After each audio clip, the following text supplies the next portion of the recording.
Like the House will finally pass much needed foreign aid for the embattled nation of Ukraine. Today, the House voted 316 to 94 to allow for separate votes on bills to fund Ukraine, Israel, and Taiwan. It now looks like the House will pass each of those aid bills tomorrow, or they'll certainly try to, but the drama in the House is far from over. Today, the far-right Arizona Congressman Paul Gosar announced that he would be joining his colleagues Marjorie Taylor Greene and Thomas Massie of Kentucky in supporting a measure to oust the Speaker, Mike Johnson, which is a so-called motion to vacate. If all Democrats vote together against the Speaker, Mike Johnson can only afford to lose 2 Republican votes to save his seat.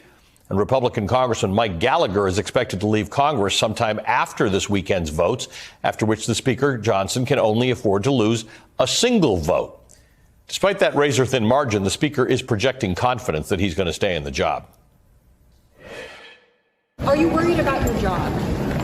No, don't worry. I just do my job. Is it time to call MTG's bluff and just put the motion to vacate on the floor? Look, we'll see what happens. I'm going to do my job. I'm not deterred by threats, and we're going to do the right thing and let the chips fall where they may. With three Republicans now seemingly committed to ousting Johnson, the Speaker will need help from Democrats in order to stay in his job. So will any of them help him?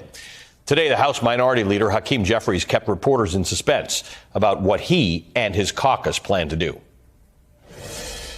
At the appropriate time, as House Democrats, we will have a conversation about how to deal with any hypothetical motion to vacate. Moskow, Marjorie Taylor Greene, Massie, and Gosar are quite a group.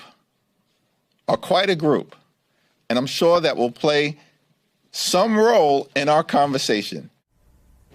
Joining us now, Congressman Jim Himes, Democrat of Connecticut and the ranking member on the House Intelligence Committee. Congressman, good to see you again. Thank you for being with us. What a several months this has been. Mike Johnson went from being a backbencher to somebody who's now privy to sensitive intelligence about our foreign adversaries. I don't know. Did that contribute to his change of heart on the need to pass this Ukraine aid bill? Because he was a holdout himself. Yeah, I think it did. I really think it did. And look, I don't think I agree with Speaker Johnson on anything political. But I will say that he said 2 months ago, we're going to pass the budget, and we had a whole, freak out over whether there could be a shutdown. He said we would pass 702 FISA, which we did last week in the House. And now I think we're going to pass UK and Israel a supplemental. And it has all gotten done. So, again, I don't think I agree with a thing he thinks politically. But, he appears to do what he says he's going to do. And he's gotten stuff done. And yes, of course, he's going to be threatened by, I love the way Hakeem put it, quite a group, the absolute most fringy members of Congress. So talk to me about the logic. And some of the logic is, I suppose, when the election comes around, Democrats can say the business of America needs to be done, and we supported the business of America being done. On the other hand, Mike Johnson has been, and continues to be an election denier, an ally of Donald Trump's.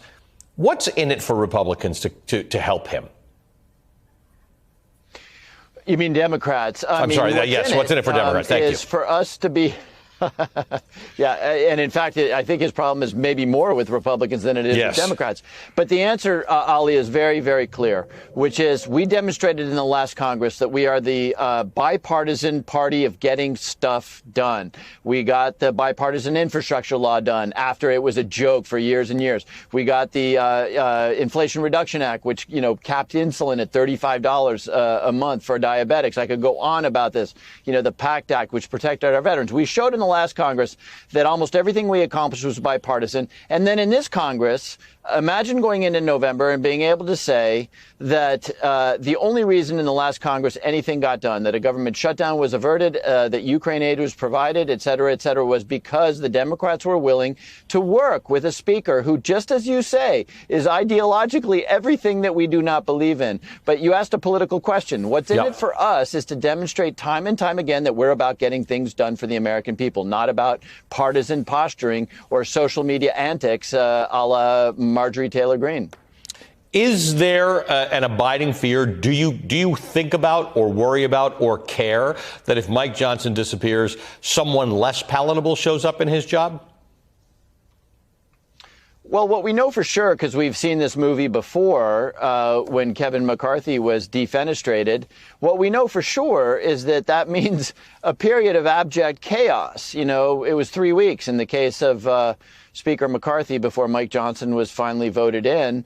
And look, there is a tension. There is a tension here, right? I mean, it is not our job as Democrats to save Republicans from their manifest dysfunction.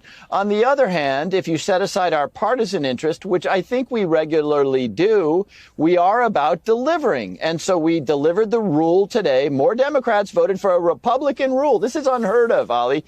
More Democrats voted for a Republican rule than Republicans did. And I think that in tomorrow, we will be the margin of victory for aid to Ukraine, aid to Israel, and humanitarian aid for the people of Gaza. Now, in order to do that, to save Mike Johnson and to get what you just said, the aid to Ukraine, aid to Taiwan, aid to Israel, do Democrats discuss now wanting more out of this deal? I mean, like they would if this were a minority government in a parliamentarian in a parliamentary situation. I mean, is this going to be on a piecemeal basis for these three bills, or is there going to be a larger discussion between Hakeem Jeffries and leadership and Mike Johnson's team to say this is what going forward looks like for us?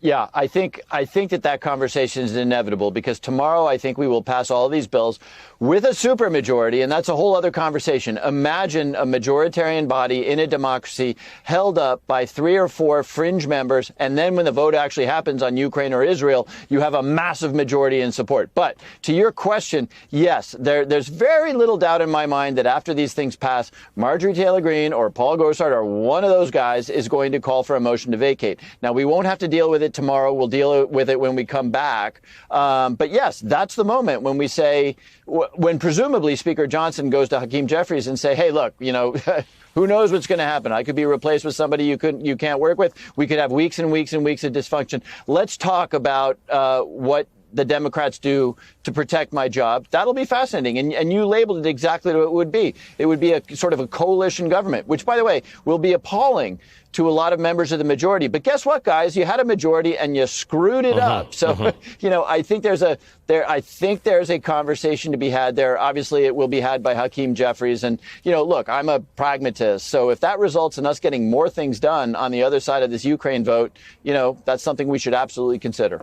Thank you, sir, for your analysis and your time. We always appreciate it. Congressman Jim Himes of Connecticut is the House Intelligence Committee ranking member. Thank you, sir.